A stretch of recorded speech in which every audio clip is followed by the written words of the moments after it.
फेंक दिया, एक पैर उनका कट गया, एक पैर कट गया अरुणिमा सिन्हा का। उनका सपना था माउंट एवरेस्ट को फतेह करना, और आप देखिए उनका सपना माउंट एवरेस्ट को फतेह करना था। उनके पंख कट गए, एक पैर कट गया, पर हौसला नहीं टूटा, हौसला वही आसमान पर था। और भारत की पहली दिव्यांग महिला जिसने माउंट एवरेस्ट को फतेह किया वो अरुणिमा सिन्हा थी। और ये है हौसला, ये आपके अंदर होना चाहिए। दशरथ मांझी देखिए आपने, दशरथ मांझी मूवी देखी है, उसकी खास बात ध्यान दी आपने कि मांझी ने पहाड़ को तोड़कर सड़क बना दी। ये तो पढ़ाई है, अपने माँ बाप का सपना है, इसे तो हम पूरा करके रहेंगे। और आप सोच कर देखिए एक बार, आप एक सेकंड के लिए मेरी बात को अपने दिल में उतारिएगा कि जब आपका सिलेक्शन होगा आप अपने घर पर जाएंगे और आप गली में से होते हुए अपने घर पर जा रहे हैं, माना पड़ोसी छतों पर होगा, कोई बात नहीं, आप अपने घर की ओर बढ़ रहे हैं, आपकी माँ थाली लेकर इंतजार कर रही है आपका। और जैसे ही आप गेट पर एंट्री करते हैं आपकी माँ आपको तिलक लगाती है और आप उसके आशीर्वाद के लिए, उसके चरण छूने के लिए, आप उसके चरण छूने के लिए झुकते हैं और उसके खुशी का आंसू तुम्हारी पीठ पर गिरता है। वो जन्नत है, इस जन्नत को महसूस करो और इसे वादा करो, इस खुशी के आंसू को आप गिरा के छोड़ोगे और अब की बार सिलेक्शन लोगे और खामोशी छाएगी, छतों पर मेले लगेंगे। अब की बार मेरा रसगुल्ला सेलेक्ट होकर अपनी गली, अपने घर में वापस जाएगा। तो ये कोरोना काल के अंदर निर्मल आत्मनिर्भर योजना, ऋण योजना, जिसने पिछड़े जो वर्ग के जो लोग थे उन्हें कुछ सहायता दी कोविड-19 के अंदर। इसके साथ में एक बार जोरदार तालियां उत्कर्ष रामाई स्नेही गुरुकुल के लिए। मतलब क्या गजब का कंसेप्ट है। जब भी आप इसमें जाएंगे, उत्कर्ष रामाई स्नेही गुरुकुल के अंदर प्रकृति के बीच में जोधपुर से कुछ दूरी पर तिवरी के अंदर एक गुरुकुल है जहां पर प्रशासनिक अधिकारी तैयार होंगे। इस गुरुकुल की खास विशेषता है कि ये प्रकृति के बीच में स्थित है और भारत की सनातन संस्कृति जो अभी वर्तमान में कुछ हिचकोले खा रही है, उस सनातन संस्कृति को बांधते हुए, मतलब बच्चों को बेहतर इंसान बनाते हुए प्रशासनिक अधिकारी बनाया जा रहा है जो बाद में भ्रष्टाचार, दुराचार, कदाचार से दूर रहेंगे। ऐसे प्रशासनिक अधिकारी तैयार किए जा रहे हैं। और सोचकर देखिए, जो गरीब बच्चा जो आर्थिक रूप से कमजोर है, पढ़ नहीं सकता, लेकिन उसके माँ बाप का सपना है कि वो प्रशासनिक अधिकारी बने, ऐसे 50 स्टूडेंट हर वर्ष उत्कर्ष रामाई स्नेही गुरुकुल में फ्री में शिक्षा लेते हैं और साथ में खाना पीना सब कुछ रामाई स्नेही गुरुकुल के अंदर। प्रकृति के बीच में डिजिटल एजुकेशन को बढ़ावा दिया उत्कर्ष रामाई स्नेही गुरुकुल ने। इसके बाद में उत्कर्ष के ऑनलाइन कोर्स ई मित्रा पर उपलब्ध हैं। मतलब आपको फॉर्म भरना होगा तो आप ई मित्रा पर जाएंगे तो उत्कर्ष ने अपने ऑनलाइन कोर्स जो है वो ई मित्रा पर दिए, आप आसानी से वहां से ले सकते हैं। ये भी अपने आप में नवाचार है। इसके साथ में उत्कर्ष के सामाजिक सरोकार, आप सभी देखिएगा कि उत्कर्ष ने प्रधानमंत्री राहत कोष में पैसे कुछ अपनी सहायता दी। उत्कर्ष संस्थान ने पटवार के लिए अभी हाल ही में रीट का एग्जाम, किस किस का सेंटर जोधपुर आया था रीट में सेंटर जोधपुर आया था आपका, आपने यूट्यूब पर देखा होगा, शायद उधर की साइड से जोधपुर सेंटर था। तो रीट में लगभग 65,000 स्टूडेंट जो है उन्हें खाने की व्यवस्था, आपने वो वीडियो देखी होगी जिसमें सर के हाथ में एक वो बेसन की वो मिठाई थी, देखी थी क्या वो अपना वीडियो? हाँ, डिब्बा खोल रहे थे, हमारा भी मन कर रहा था खा ले, है ना, लेकिन सारा किसने खा लिया था? निर्मल सर ने पूरा डिब्बा खाया था। तो पैकेजिंग आपने निर्मल सर, मतलब आपने देखोगा मारवाड़ी के जो आपके मिर्ची बड़ा है, मिर्ची बड़े का वीडियो बनाया था निर्मल सर ने, मिर्ची बड़ा खाते हुए। इसके साथ में वो चक्की थी, उसका नाम है ना, चक्की खाते हुए वीडियो बनाया था। तो साथ में कभी कभी जब भी जरूरत पड़ती है उत्कर्ष सामने खड़ा होता है। इसके साथ में कोविड-19 के काल में और इसके बाद में अगला उम्मेद अस्पताल ब्लड बैंक में कैंप, एयर कंडीशनर गाड़ी है, एम्बुलेंस दिया उत्कर्ष ने। सामाजिक सरोकार आपके सामने देखिए, रीट वाला सामने 450 हलवाई 47 रूट पर 110 गाड़ियों से हर सेंटर पर। मतलब आप सोचिए, एक दिन में दिमाग में आया ऐसा करना है। और खुद तो सर तो बोल देते हैं एक बार, लेकिन मैं तारीफ करूंगा तरुण गहलोत सर के, जो उत्कर्ष की रीढ़ की हड्डी है। मतलब सर की खास विशेषता है कि सर नवाचार तो करते ही हैं, हमारे सामने भी नवाचार ही कर देते हैं।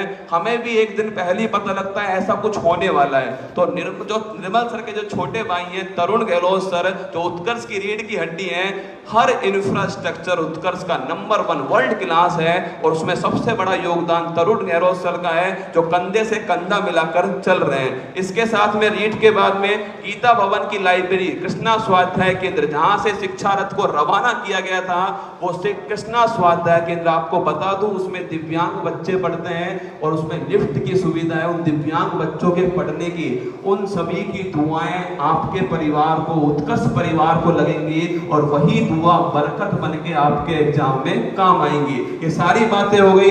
एक ब्रीथ बैंक, मतलब जिंदगी में आपको सफलता चाहिए ना, तो इतना संघर्ष कर लो जितना आप सांस लेने के लिए करते हो, इतना संघर्ष कर लीजिए। ब्रीथ बैंक में आपने देख लिया होगा कोविड-19 के समय हालत खराब हो गई थी, लेकिन उस समय सर भारत, आपने न्यूज भी, आपने करंट में पढ़ा होगा राजस्थान करंट के अंदर कि भारत का पहला ब्रीथ बैंक जोधपुर के अंदर स्थापित किया गया उत्कर्ष संस्थान के द्वारा।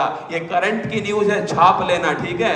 इसके अलावा अगर बात करूं निर्मल आत्मनिर्भर योजना के साथ में अनुप्रति कोचिंग योजना, कमाल की बात बता रहा हूं। अनुप्रति कोचिंग योजना सरकार ने स्टार्ट करी अभी हाल ही में, और उसमें मांगा गया था कि भाई कौन सी कोचिंग में आप पढ़ना चाहते हो, सरकार आपको उसकी जो फीस है वो अदा करेगी। आप यकीन मानिए जो पहली लिस्ट जारी हुई है 7,500 स्टूडेंट उसमें सेलेक्ट हुए हैं, उसमें लगभग 4,000 स्टूडेंट ने उत्कर्ष कोचिंग की मांग की है। पूरे राजस्थान में 4,000 स्टूडेंट, और बाड़मेर जैसलमेर तो मतलब पूरा की पूरा जो है वो उत्कर्ष कोचिंग की मांग कर चुका है। अब वो जब हम आंकड़े देख रहे होंगे, आप सोचिए उत्कर्ष उत्कर्ष उत्कर्ष उत्कर्ष, तब समझ में आता है कि यार और मेहनत करनी पड़ेगी। अभी मेहनत उतनी नहीं है, और पसीना बहाना पड़ेगा, हमारी टीम को और मेहनत करनी पड़ेगी। निःशुल्क 1,000 टैबलेट वितरण योजना, जो बच्चियां थी, छोटी छोटी बच्चियां, उन्हें उत्कर्ष ने 1,000 निःशुल्क टैबलेट दिए थे। बाड़मेर में भी आपने देखा होगा कुछ जो बच्चियां थी उन्हें बाड़मेर में मिला था। पूरे राजस्थान में 1,000 निःशुल्क टैबलेट है जिससे वो पढ़ सके। एक बच्ची मेरे सामने आई थी जोधपुर में, आपने वीडियो में देखा होगा, उस बच्ची की मां भी उत्कर्ष से पढ़ी थी और वो बच्ची उत्कर्ष में थी, और उन दोनों की आंखों में आंसू थे उस टैबलेट को लेते हुए। मैंने खुद पूछा था कि टैबलेट को लेते हुए आंसू क्यों हैं, तो उसने मुझसे कहा, उसकी मां ने, कि ये टैबलेट इस बच्ची की जिंदगी नहीं बदलेगा, इसके साथ में ऐसी 100 बच्चियों की और जिंदगी बदल देगा जो पढ़कर अपने देश का नाम रोशन करना चाहती हैं। तो ये है इसका परिवर्तन। इसके साथ में सामाजिक सरोकार, आपको बताया सालावास गांव का सरकारी स्कूल, इसके बारे में आपको पता है। धन्यवाद के रूप में ये सामाजिक सरोकार आपने देख लिए। अब जिसके लिए आप आए हैं वो भी मैं बोल ही देता हूं। मुझे पता है कि आप एक डायलॉग जरूर सुनना चाहेंगे, पता है आपको कौन सा? हाँ, मैं वो डायलॉग बोलूंगा, लेकिन कुछ बातें मैं अपनी तरफ से भी आपसे बोल ही देता हूँ। देखिए, समस्याएं जब भी आए ना तो घबराना नहीं है आपको ना। आप घबराने वाले थोड़ी हो, आप तो बाड़मेर की भूमि से हो, इस भूमि से तो वीरता और शौर्यता टपकती है ना। आपको घबराना नहीं है, जितना संघर्ष हो करते जाना, रुकना मत, हारना मत। आप चाहे डॉक्टर जितेंद्र सोनी सर को देखिए, चाहे प्रेमसु डेलू सर को देखिए, जितने भी सफल है, चाहे इरा सिंगल जो दिव्यांग थी, पूरे यूपीएससी में फर्स्ट रैंक लेकर आई थी, जितने भी सफल लोग हैं सबको देखिए, उनकी एक ही विशेषता है कि उन्होंने जिंदगी में कभी हार नहीं मानी। जिसने मान ली उसकी हार है, और जिसने ठान ली उसकी जीत है। और जिंदगी खेलती उसी के साथ है जो खिलाड़ी बेहतरीन होता है। दर्द सबके एक से, हौसला सबका अलग अलग है। कोई हताश होकर बिखर जाता है और कोई संघर्ष करके निखर जाता है। आपको बस संघर्ष करना है, रुकना नहीं है, थकना नहीं है, पूरी शिद्दत से मेहनत कीजिएगा। हम सभी की जो दुआएं हैं, हम सभी के जितनी भी ऑल द बेस्ट विशेष हैं, वो आप सभी के लिए समर्पित हैं। जम के मेहनत करना है, आप सभी को करेंगे मेहनत। पिता की फिक्र को फक्र में बदलना है, याद है आपने कहा था। तो पिता की फिक्र को फक्र में अगर बदलना है ना, तो आज संकल्प लेकर जाना यहाँ से कि आपको जीतना है। और आप तब तक नहीं रुकोगे जब तक आप जीत नहीं जाओगे। और रख हौसला, वो मंजर भी आएगा, प्यासे के पास चलकर समुंदर भी आएगा। थक कर ना बैठ ए मंजिल के मुसाफिर, मंजिल भी मिलेगी और मिलने का मजा भी। मंजिल मिलेगी और महादेव की सौगंध मिलने का मजा आएगा। बस तुम उस मंजिल को गले लगाने लायक बन जाओ, इतनी मेहनत कर लो, इतना पसीना बहा लो कि वो मंजिल खुद कहे तुमसे आ गले लग जा। क्या आ गले लग जा, इतना पसीना बहा लो। अंत में मैं अपनी वाणी को विराम दूंगा, लेकिन उससे पहले मैं एक डायलॉग आपके सामने जो आप सुनना चाहते हैं और पूरे भारत में पहुंच चुका है, जो एक अलग ही ऊर्जा आपके अंदर देता है, तो मैं उसे भी आपको मैं उस डायलॉग को भी आपको सुनाई देता हूं। मेरे साथ बोलोगे आप सभी?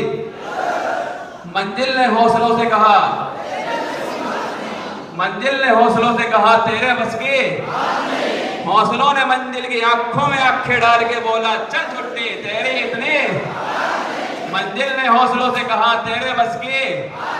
हौसलों ने मंजिल की आंखों में आंखें डाल के बोला तेरी चल छुट्टी तेरी इतनी। तो मंजिल को उसकी औकात दिखाइएगा। बाड़मेर के सभी जितने भी विद्यार्थी हमारे बीच में, जितने भी अतिथि हमारे बीच में, आप सभी का ढेर सारा आभार मेरी तरफ से। जमकर मेहनत कीजिएगा, पूरी शिद्दत से मेहनत कीजिएगा, और अगली बार जब मैं आऊं बाड़मेर तो सभी सेलेक्ट होकर यहाँ पर हो और मुझे कहें कि सर ये लो रसगुल्ला खाओ सिलेक्शन का ना, रसगुल्ला जरूर खिलाना है, ठीक है?